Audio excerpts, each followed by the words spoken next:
Welcome to EDO Breakthrough, the podcast where we tackle economic development challenges head on.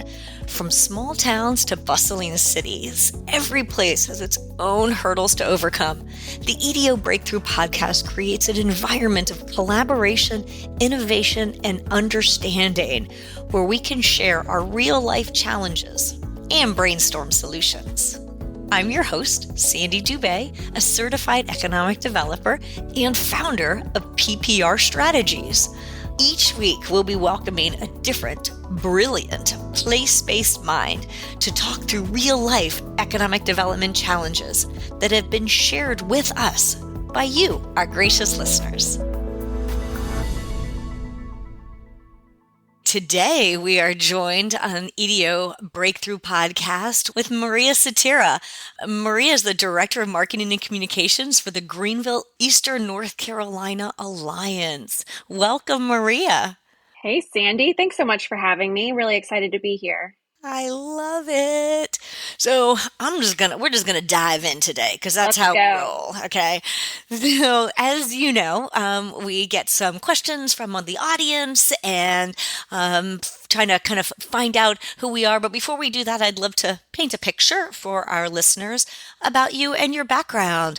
And I love your background. I think it is so fun, and I can't wait to share it with our listeners. Can you talk a little bit about what you were doing prior to economic development? Absolutely. Well, I have been in this role with the Greeneville ENC Alliance, as we call ourselves, for 4 years. I started in 2020, and prior to that, I was a local news anchor for about 10 years in a couple different markets. I graduated college in, what year was that? 2012, I think. Yeah. And started at a TV station in Winchester, Virginia. I was there for about 2 years and then moved to Greeneville, North Carolina, where I still live today, and was the local morning news anchor at the CBS affiliate there for almost 8 years, and then moved into economic development when I was pretty much done waking up at 1:30 in the morning every weekday to be at work. So the Alliance had just launched and just started, and I heard about it. I heard they were hiring a marketing and communications director, and a few of my community stakeholder contacts had let me know about it, served as references for the job, and here I am. I love it. When we did our little prep call, and you and I have been on an IEDC committee together for a little while now. But then when we were preparing for this and you said Winchester, Virginia, I mean, I was living like 45 minutes away from you during that time period. I think it's so funny. I love the small worldness of economic development and everything. It really is. I ran into people from the same area, Frederick County, at an IEDC conference 3 years ago, and they didn't remember who I was. I think they were also kind of new to the community, but it was just really cool kind of when worlds collide again. And, these little tiny towns as I thought I was living in, turns out that even 10, 12 years later, I'm still kind of connected in the same way. So it's just really special, and I just love this industry because of that. That's great. So we're on podcast today. We are not streaming. We're not on YouTube. We're not doing any of that stuff. But talk to us a little bit about some of your on-camera work and how that has helped to shape economic development and your role in marketing and communications now. Surprisingly, there were a lot of transferable skills that even I was kind of surprised how they worked their way into economic development. I think really the main point here is knowing your audience. So as we are marketing our communities, we're marketing our resources and our assets, we have to know who we're marketing to. And I did that every single day as a news anchor. I knew my audience. There was tons of market research done into identifying who was our viewer. What kind of news did they want to hear? How did they want to hear it? How do they want it presented? What kind of video do they like? So all of these things factored into who am I talking to on a daily basis? And in my case, who am I having coffee with on a daily basis? And they're inviting me into their home to hear the news, hear the current events, hear some light news, whatever it might be. So being able to identify your audience, and I think was probably the biggest and most appreciated takeaway that I was able to use in my economic development career, especially right off the bat. Being brand new to this industry, that was still something I could use as a takeaway and know that we needed to establish marketing personas. We needed to figure out, is it Sam the site selector, or is it Carla the CEO, or who are we talking to, and who are we marketing our assets to? What a critical thing. I mean, and it's honestly, I applaud you for making that connection. It might have seemed and felt obvious to you, but it's not to many. And so I applaud you for making that, yeah, for drawing those lines and that connection. And it is really interesting when we talk about marketing and attraction, and those personas are so important. And I love what you said. I always say it's not about you, it's about them. And that's what you were Absolutely. saying. It's how do they want to receive information? And, for a morning news or economic development, you are talking to lots of different demographics, whether it's, 17-year-old aspiring entrepreneur that's may still be in high school that's got an idea and wants to turn it into something, or, a 75-year-old CEO that is, Right. still running their company and figuring out how to transition their family business. I mean, whatever it happens to be. So they're taking information, yeah, in different ways.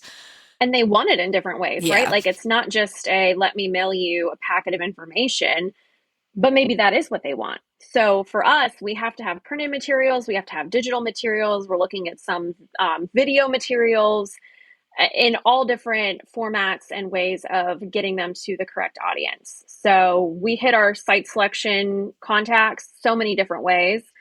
Yeah, snail mail. Some people love it, some people hate it, but we still want to make sure that people who love it are getting it, right?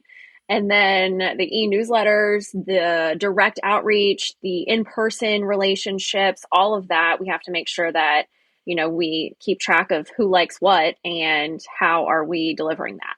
Yeah, yeah. And who likes what, and tracking. And some of those, it's really hard to track measure the ROI on it.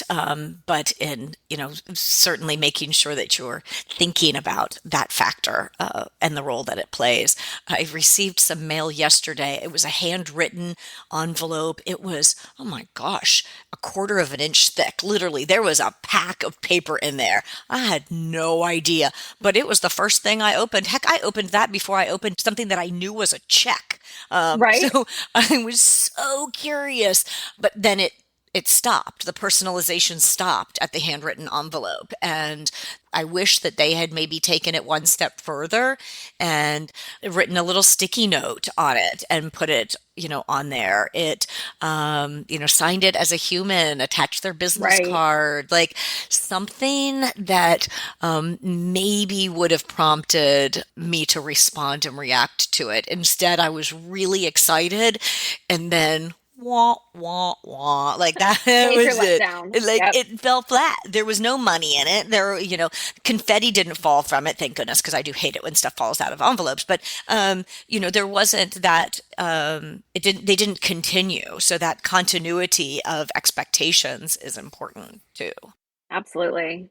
I'm curious. I've done a lot of stage work and practice work, and I'm curious. I would assume, obviously, as a news anchor, you are on camera, you are, recording, but doing one-on-ones out in the field. How is that different from, how have you found it to be different from prepping your CEO, or for you to be out there presenting in front of your local community, your chambers, your rotaries, different groups like that? What is that experience like for you? At first, I will say it was a huge adjustment because I wanted to kind of stay behind the scenes and let the true experts. I was still trying to figure out what is even economic development. Like, what am I supposed to be doing? So I wanted to be very far behind the scenes. But now I have found that in some of the marketing efforts that we're doing, we are getting attention from SEDC, from IEDC, and I've been asked to present and serve on panels or lead a session on something. A lot of it is always like public relations or media relations based, which is fun for me because I get to speak from both sides, knowing the insider newsroom tips and tricks to the practical aspect of how do you get a press release opened. And all of that stuff. So I get to have fun with being in front of people and engaging and talking with people, but at the same time, I also get the coaching aspect of helping my CEO or our vice president prep for their media interviews. And truly, one of my favorite parts of my job is pitching to local news stations and getting to share some exciting things that are happening in our community. And not everything is event or announcement related. Sometimes it's just the behind the scenes work that we're doing that we want to let our community know how hard we're working on something, and our target industry news, or if we've placed high in a ranking our community has, whatever that might be. So I love being able to pitch those stories to our community and set up interviews with the newspaper, the TV stations, radio stations. That kind of stuff is really rewarding. And then getting to see it from start to finish. Very cool. Some of our listeners have been asking questions, kind of in they're new to a role. And I think you're new to a role and the first in the role. Yes. Can you talk a little bit about some of the things, maybe the challenges that you faced or the things that you wouldn't do again if you had the opportunity, if you were willing to be, open yourself up a little bit here today and share with us maybe a mistake that you made in that first little bit on your job? For sure. So I think some of the things I would recommend doing, and probably I wish I would have done more of it, is just learning a little bit about a lot. I tell that to everyone, no matter what role you're in. Know as much as you can about a lot of different things. You don't need to give a research presentation on every single thing, but you're going to need to know at least the basics, especially in marketing. I'm finding myself putting together flyers and information about utilities. I knew nothing about utilities when I started, but now I can at least get by to make sure that the information consultants or commercial real estate experts need to know, they're getting what they need. So learning a little bit about a lot. And then even if you don't have to be somewhere or do something, look for the opportunities to do it anyway. That might be attending a city council meeting with your CEO or VP. In my case, our vice president often goes to closed sessions to talk about some active projects with our city council or county commissioners. And if your community has to do that, but you don't have to be there, maybe you should still go. So you learn the process, you see the types of questions they're asking. And then I think it helped me become a better professional because I knew how to better tailor some of our marketing material based on the questions that they're receiving. And while I have never had to present at City Council, I still find it useful to watch the sessions live if I don't have time to do that or I'm not able to. I have a toddler at home, so sometimes all of our bedtime is at 8 p.m. So if I'm not able to watch the session live, I'll go back and watch it the next morning, and it just helps me do a better job with the stories that I'm telling about our community too. And I would assume to support and prepare remarks for next time, or there will be a time, there will be a time in either this current role or in a future engagement where you will be called either planned or at the last minute to fill in. And for you not Absolutely. going cold, yes, I love that advice. I think that's awesome. I could share a million other things, but I'll leave it at that. Yeah, no, I think that's awesome advice. So I'm curious if how you have learned. It's one thing to learn about Greeneville and about projects that are happening on the fly. How have you been coupling that with your kind of general economic development experience and background? So I will say I'm always interested in learning things, and I think this has started when I was still in the news industry because if I was reporting on a consumer story and I didn't know much about it, I always wanted to research something before I was about to type out a story and read it on air to thousands of people. I want to make sure I know as much as I can know about it before I'm telling other people what they need to know about it. So for me, I took advantage, and fortunately, my organization has always been very supportive of anything that had marketing content as far as a conference session or the IEDC marketing and attraction. It was Course. online at the time, the course. Yep, I took that. Sandy, you were one of my instructors. And I think that was within my first year in economic development. And I just learned so much. And then the economic development, the basic course was really important for me as well, just to develop some foundational things. I would actually love to retake it just because so much has changed, even within 4 years in the industry, and content is new. And I started my job in the middle of COVID. So everything was virtual. And it's funny to see how some things have stayed virtual, but that basic course is back in session now. And two of my colleagues recently just went and said it was amazing and they had the best time, and worked on some projects. And I'm like, man, I didn't have that like in-person experience. I want to do it again. That's funny. So Yeah. yeah, just taking advantage of any content that is offered to me, and not just economic development content. I recently decided that we were going to explore media monitoring platforms.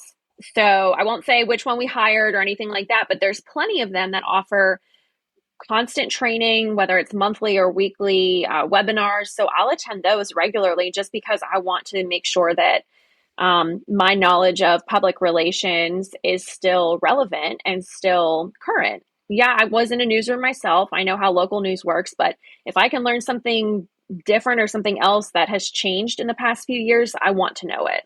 Yeah, it's so interesting. And one of the things that so at PPR Strategies, most of our clients are in this place-based world. Most are economic development, some are tourism, some are workforce development, but all kind of in that bucket. But periodically, we will take on a client that doesn't fit neatly into one of those categories, because sometimes, shocking, private sector moves a little bit faster and is willing to adopt or experiment with a tip or a trend in a way that an economic development, perhaps county or city government, is not. And so those conferences, those trainings, staying current on trends, whether you're able to implement them in your own organization or not, at least you know that it's out there, so that when somebody is asked, when you're making that next budget pitch, when you are trying to advocate for updating of the tactics to drill down in your, in your marketing plan, something along those lines, you want to stay current on trends and know what's out there. So It's absolutely amazing. I love learning from other outside industries too. Even some of the boards I volunteered on, oh, that's a good one. Yeah. been able to serve on some regional and statewide organizations. Better Business Bureau of Eastern Carolinas, I was on their board, and their marketing team's just doing some really cool stuff. And while they brought me on because of my marketing expertise, we both learned from each other. And I think being able to expose yourself to everything, whether it's in the industry or outside the industry, is just a really unique opportunity and something anyone should take advantage of. Yeah, that's one of the things I love about our team is being able to have team members that have worked in other areas, have come on, or at different ages, are adapting to technology in different ways, are relating to our target audience and being able to connect with people in all sorts of ways. So one of our clients is the Maryland Economic Development Association. We've been working with them as a client for close to 20 years. And but one of the things that we do is their Chesapeake Basic Economic Development course. And we still facilitate that course. We've been doing that for 7, 8 years, something like that. And it is still actually virtual, which is kind of fun. It makes it convenient. Make it convenient and approachable. It removes some of those travel and budget barriers. It makes it really inclusive for those that don't have the opportunity. But we've had people recently, I had somebody in the course course that it was the last course that they were taking, and they were using it as a prep before they sat for the exam. And Ooh. so it was interesting because they've gone through and taken all of these other classes and then are, now doing this thing. So I don't know if that aligns with your goals, but yes, it is always interesting, just the perspective and picking up on things that you did not pick up on 4 years ago when you first started. You would have a different lens. Oh, it would be so different. And I have found one of my favorite questions to ask people in networking events or, meeting people for the first time at a dinner or during a conference or whatever it might be is how did you get into economic development? And everyone always has a different answer. So many were in the private sector first, so many started out in like downtown, groups or working for their city government and then moved into something else. So it's just a really cool question to ask people. Yeah, I will answer that. I don't know if I've answered it on this podcast yet because I tell this Oh, here story we all the time, go. but I will answer your question. I started fresh out of college. I was still in college when I got my first job in economic development. I'm like That is a unicorn pretty story. pretty unicorn. Yes, pretty much pretty unicorny. I was taking I was an economics and business major, a double major, and I loved this urban planning class. And I talked to my professor and said, I have no idea. I didn't really want to do research, but like, we'll see. And she said, no, no, no, that class, like there are people that actually plan, help facilitate, help like think through what industries are supportive, what the community could be aligned to do, bringing in investment, supporting the community to grow, creating that environment and that ecosystem, although ecosystem was not a word that they were using 30 years ago, Right. but creating this ecosystem for growth. And I said, oh my God, that's what I want. Like, can you get me a job doing that? During my senior year in college, she made two phone calls to the two economic development directors in the neighboring counties. The first one that called me back, I had an interview. I had a co-op during my senior year. It turned into a job. I worked there for 4 years afterwards. It was great. Amazing. It was great. It was great. So, yes. Yeah, that is 100% a unicorn story. It's very rare that I feel like people who go to school for planning or whatever economics end up in this field right out the gate. So that's really cool.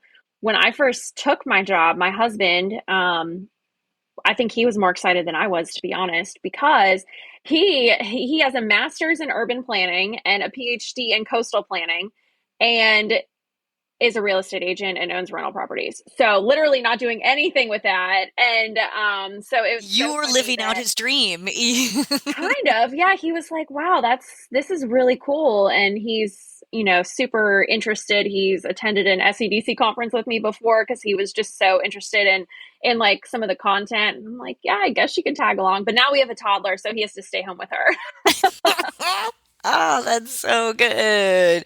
But awesome that he understands and gets it and appreciates the nuance and what you're helping and how you're helping to support the region. That's beautiful. For sure. It's definitely nice because I feel like most community members probably don't really know what we do, right? Like they see the results, they apply for the new jobs, they see that, oh, hey, now we're getting a Trader Joe's in Greenville. Now we're getting a Home Goods, and all of these retail stores are coming here because our community is growing, because our average wage has gone up, because of all these things that our office does that people just don't realize. And I think it's kind of cool, but also kind of sad. So one of my personal missions is to just raise the profile of economic development and let our community know the good that we're doing to help people live better lives. I love that so much. So much. I always say that economic development is a community's best kept secret, and it shouldn't be. So that's what we at PPR Strategies try to do is to help you tell that story. If there is somebody like a Maria on the team, or to support you in telling that story, or if you are an organization in a smaller community that doesn't have, a marketing person or department to help, it's on the ground level right there. And it shouldn't be such a struggle to get that information out there. But unfortunately, oftentimes economic development is kind of underfunded in a community. And so it's a really limited staff and therefore adds challenges to how they can get this, really impact and get out and meet a lot of people to explain what it is that they do and how they can support. I can definitely see that and have met a lot of very small communities at conferences, and they're just looking, how can I do as much as possible as a one person team? And I'm just so grateful to be part of our organization, which is a public private partnership. And we have such incredible community supporters, industries, businesses, all different types of board members, and just different expertise that all comes together for the good of our community. And it just, we're very well supported, and we have a wonderful CEO, a great vice president, really great leadership, and a great team. And we're planning 3 back-to-back Friday events coming up. It starts at the end of September. We're doing a Friday Night Lights event, which is where we're going to go to a local high school game and high school football game, and promote some of our job openings and encourage high school students to stay in the community after they graduate.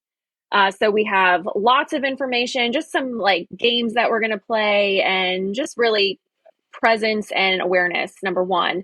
And then the following weekend, Greenville is turning 250 years old. So the 250th celebration is happening, and we are going to have a table there. Yeah, I know it's not like the typical economic development thing to do is to have like a vendor table at a community event. But for us, it's important. There's going to be so many people there, and we want them to know about what we're doing for their community, and to not only enhance lives, but also make sure that, we're economically not only stable, but thriving.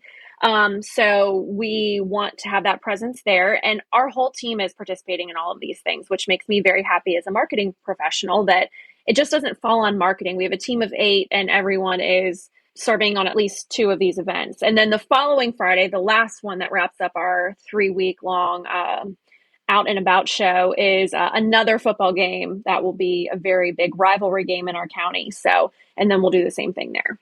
That's so awesome. I was writing notes. I think that the high school thing, the high school students, and this idea of talent retention is Yeah, critical. They're there. It is a challenge because high school students forget adults knowing what opportunities exist. The students are even generally worse. They know that they could be a teacher because they see their teachers every day. They know right. what their parents do. And then beyond that, doctor, nurse, fireman, like limited opportunities. You seldom have see that connection between manufacturing or technology or any of these other sectors that are in your community, and then forget all the other small businesses that might Absolutely. just have, and I put air quotes in the just have, 10 or 12 employees, where they could be one of those 10 or 12 people on a team, or make it 12 to 15 people on a team. And making good money. So a lot of the jobs that we'll probably profile are above our county's average wage. And what I really am excited about is the audiences here. We really have 2 audiences. We have the students, but then we also have the parents. And sometimes it's just as important to have these conversations with a student's parent as they're assisting in the college application or making plans for trade school or whatever it might be, and letting them know, hey, there's opportunities right here in Greenville, Pitt County, where your son or daughter can go get a 12-month long certification, just takes 12 months. And then they can go work at Thermo Fisher or Catalent and making pharmaceutical products and making a really good salary with only a year or 2 of education. That is great. The other thing I want to touch on is that if you are an economic developer, you are a marketer. So I love that your entire That's so team true. is participating in all the activities. It cannot just be the person with marketing in their job title. Absolutely not. It would just, it wouldn't be as effective, because I think it's important that all of our expertise and different experiences are there to answer questions, engage with the community.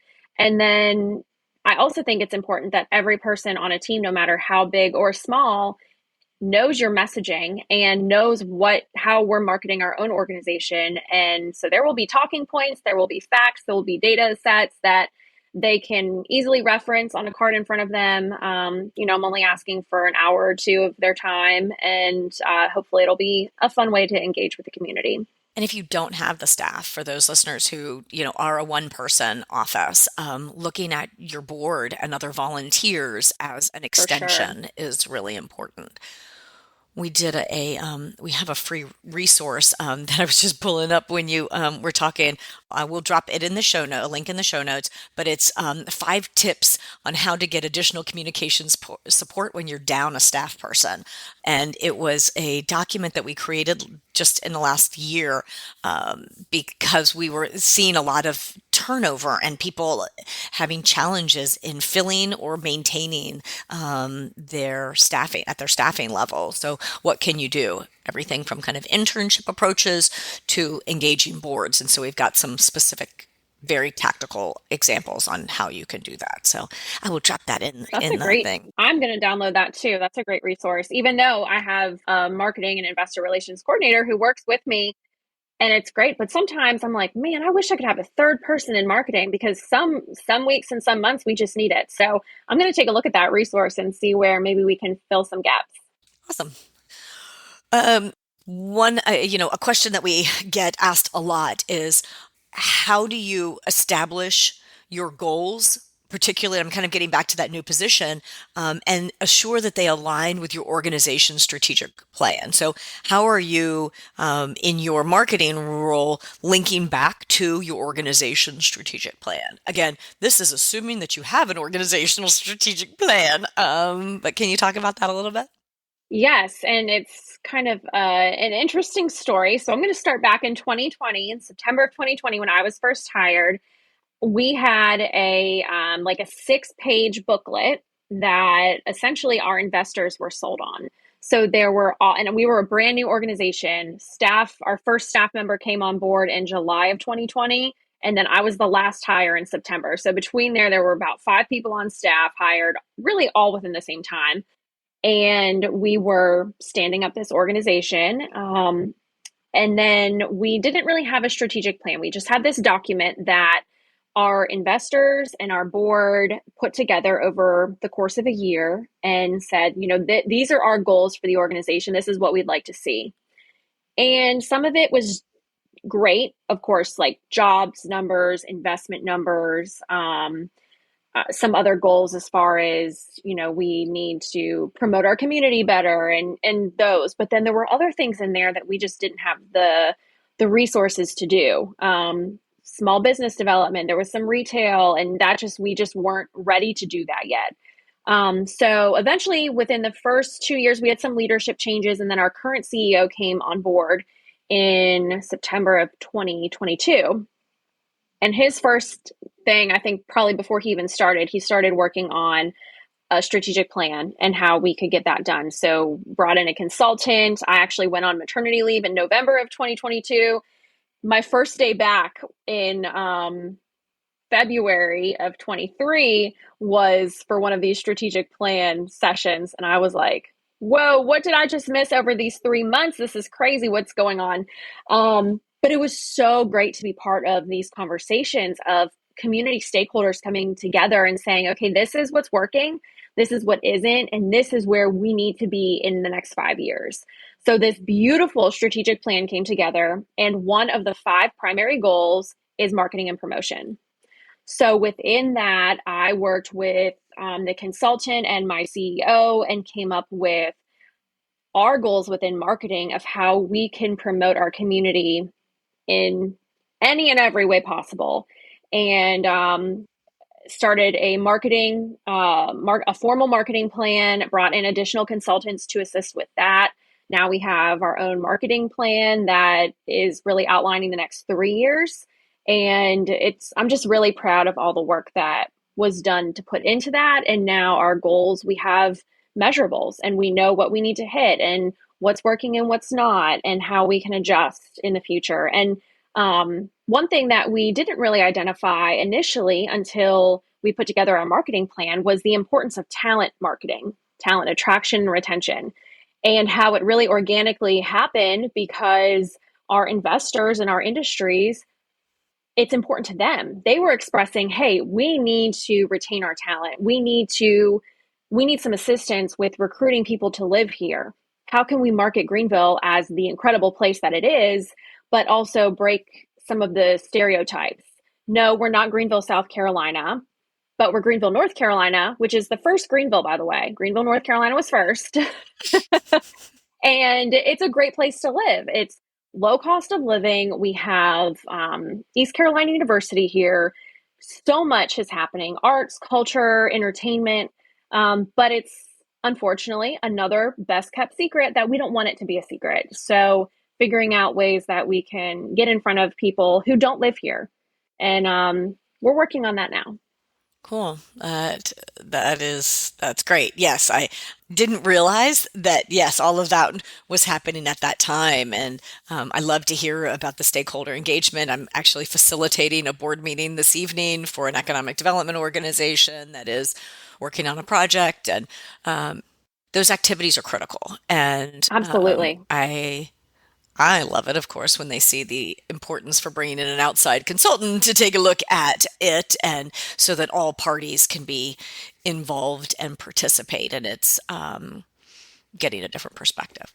For sure. And I think that kind of like the third party, it's almost like third party mediation Hmm. because, when you get in people who work together for years, sometimes everybody has a different opinion. And how can a consultant rely on data and facts and statistics and show what other communities are doing? That's what I loved about our strategic plan, is that within some of the action items, there's examples of what other communities have done that, we're not going to copy, but we can use them to inspire our own types of campaigns. And that was really helpful for me, especially in the marketing sphere, because a lot of it's tangible. We get to see it and knowing that, we're on the right track. Yeah.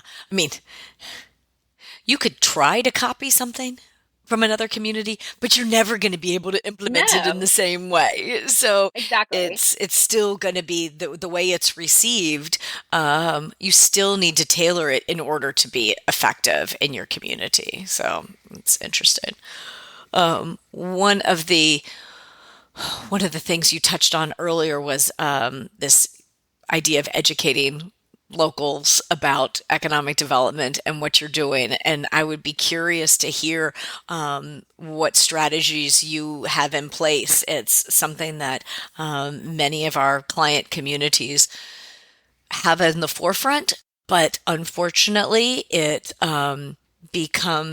not a crisis priority until it's a crisis. And so I'm curious how you guys are looking at that throughout the year. We do a very big Economic Development Week celebration. Two-time gold winner through IEDC. So very Oh, proud of that, that our Economic Development Week programming has been recognized on the international level. And I actually spoke at IEDC last year specifically about our programming and literally told people, copy this idea. You can do this in your community and scale it to however you want. But we have a week long event celebrations, something different every single day. So I'm just going to say this year's because that's what's fresh in my mind right now. We had a mini summit where we brought in about 10 different speakers and had short sessions ranging from 10 minutes to 30 minutes on different topics in economic development in our community. And it wrapped up after 3 hours. It was kind of a breakfast thing and it was engaging and people really enjoyed it and enjoyed hearing short presentations, not where people ramble on and on and on for, hours, which can be exhausting, especially when you're in the same room. So we did that on Monday. And then on Tuesday, we targeted young professionals and we had a social with the Pitt County Young Professionals Organization. And we invited young professionals of our investors and other major industries as well. So we had about 100 people at our a brand new distillery in downtown Greenville. And it was really fun. We did a young professionals panel and talked about economic development and had 6 people who are all young professionals and all working in some realm of economic development, whether it be downtown, revitalization, workforce development. We had one of our young professionals from the Greeneville ENC Alliance there, and just really great dialogue and conversation and great questions too that our audience was asking. And then on Wednesday, we had a scavenger hunt downtown that was for our existing industries. And while most of them are a little bit more, I would say, knowledgeable about economic development, sometimes some of the employees are not. So some of the teams that were created, it was so great to see everyone from, CEOs and managers to manufacturing employees and HR support, administrative support. So it was really great to have a wide range of people. And then we did like a little after party after to celebrate them and thank them for their contributions to economic development. And then on Thursday, we did an outreach to our local high schools.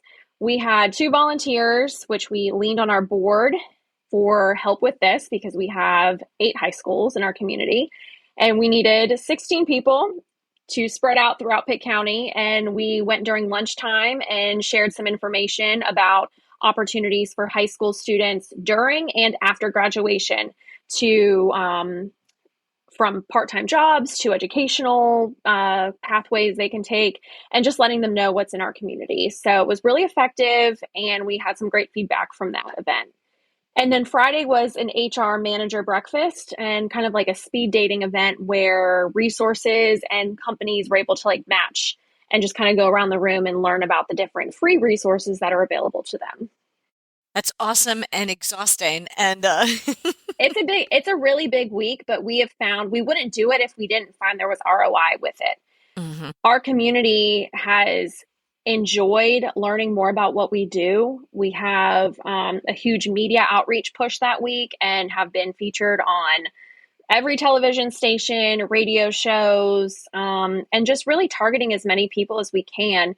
And once people start talking and they take a picture from the event and post it on social media, and our organization is mentioned along with our Pitt County Economic Development Office that we work closely with, and the more positive conversation about our industry overall, the more people are going to be like, oh, that's what they do. Oh, that's what they're doing for our community. Wow, look at all these jobs they've created in the past 5 years, or all the new capital investment that's found its way to our community because of the work that they're doing. That is great. Oh my goodness. I think we should just totally sit here and talk all day. Probably. That's what happens when you have a former news anchor join you on a podcast. Oh my goodness. Before I ask my final question, I'm curious if you had any thoughts, anything that you wanted to share that we haven't touched on today that you think our listeners would like to hear. I just want to say any marketing campaigns that are done, make sure you are tracking some sort of ROI or results. I just mentioned ROI earlier, and I think it's really important to justify to not only your leadership, but also your board of directors and your community that money being spent on your activities is worth it and it's making a difference. So whether it's a survey that you send out after an event to get feedback, or anything that can develop some data points to showcase the impact of an event or of an outreach program or session or whatever you're doing, is really important. And a lot of that can be done for free. We use Google Forms all the time and have had a great experience with exporting data and sharing it with our decision makers. It's interesting. So when you said that, I paused for a second, and I think all of our listeners would know that return on investment is what ROI stands for, ROI, Oh, return on yes. investment. But it got me thinking, it really is what you just said. It's the investment. It's an investment in. We are investing in our community with economic development. We are investing in our residents. We are investing in, our future. And to look at it through that lens is important. So, thank you. So, my final question for guests is, to date, what has been your economic development breakthrough? Ooh, what a good and fun question. Um, I think I am most proud of a project that we did earlier this spring. We partnered with Salary Transparent Street, which is a TikTok, Instagram viral platform. They have 3 million followers. super engaged platform. And we brought them to Greenville during Pirate Fest weekend, which is where pirates invade Greenville, North Carolina. And it is so fun. It's family friendly, great entertainment throughout the weekend. And they came and did interviews with 40 community members about their jobs, their quality of life living in Greenville, their salary expectations, and just basically about the job opportunities that are available here in Greenville, Pitt County. Some people work for local companies and they're on site every day. A few others we interviewed had remote jobs, and they chose to live in Greenville because of the cost of living. And it was really eye-opening and really fun. And we just wrapped up the airing of all of these on their social media channels, and we gained over 17 million impressions and 500,000 comments and engagements. And people literally are in the comments saying, I think I need to move to Greenville. So if that's not talent attraction, I don't know what is. But we thought outside the box. I had this crazy idea because I love the channel and think that it's such a cool way to target Gen Z and also younger millennials. And my boss was like, okay, let's do it. And we brought them here, and it was a big hit. So I'm really proud of that. And I thought it was a really fun outside the box way of doing economic development marketing. Bam. Ending with a fun social campaign idea and saw some great results. Maria, thank you so much for joining us today. I thoroughly enjoyed this conversation. I cannot wait to see you in person and online in the very near future. Thank you so much for having me. This was a great conversation.